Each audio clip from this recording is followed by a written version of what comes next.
আসসালামু আলাইকুম বন্ধুরা, আজ আমরা নিয়ে চলে এসেছি আর একটা নতুন রেসিপি নিয়ে। ছোলার ডাল দিয়ে গরুর মাংস দিয়ে। ছোলার ডালটা ভালো করে ধুয়ে পরিষ্কার করে নেব। ছোলাগুলো প্রেসারে দিয়ে হাফ চামচ হলদি দিয়ে 50% সিদ্ধ করে নেব।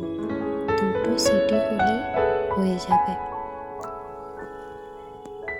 সিদ্ধ হয়ে গেলে আমরা ডালটা সাইডে রেখে দেব। এবারে চলুন মাংসটা রান্না করা যাক। তেলেতে একটা শুকনো লঙ্কা দিয়ে পেঁয়াজটা দিয়ে দিলাম। আমরা 3টের মতন পেঁয়াজ নিয়ে কেটে ধুয়ে নিয়েছি।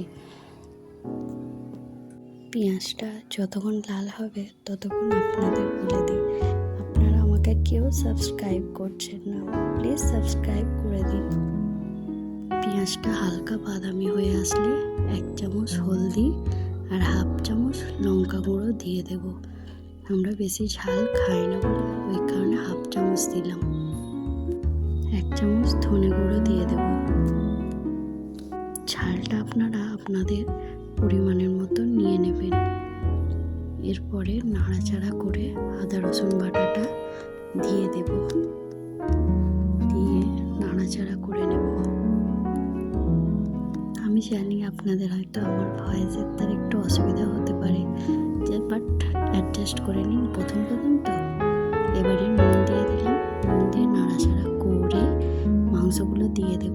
মাংসগুলো প্রথমেই আমি জাল দিয়ে রেখে দিয়েছিলাম যাতে ভালো করে সিদ্ধ হতে যায়। মাংস প্রেসারে দিলে সিদ্ধ হবে, বাট টেস্ট হয়তো অতটা হবে না। এইতেই হাঁড়িতেই ভালোভাবে আমরা নাড়াচাড়া করে কষে নেব। কষে নিয়ে এবারে জল দিয়ে সিদ্ধ করতে দিয়ে দেবো।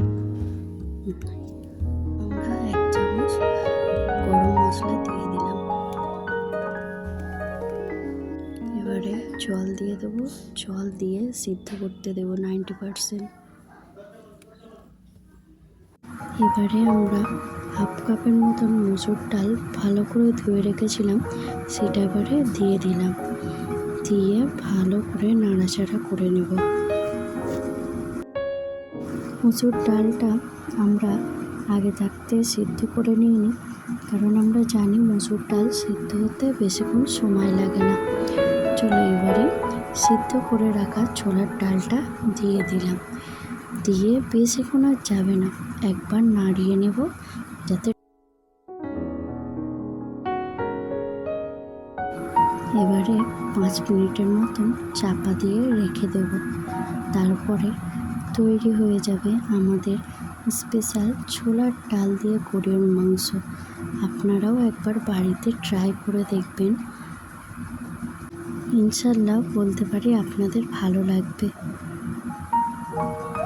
আর প্লিজ আপনারা একটা লাইক আর সাবস্ক্রাইব করে দেবেন যারা দেখছেন আমার চ্যানেলটা, তাহলে আমি একটু সাহস পাব। আজকের মতন এতটাই। আল্লাহ হাফেজ। আবার দেখা হবে কোনো নতুন রেসিপি নিয়ে।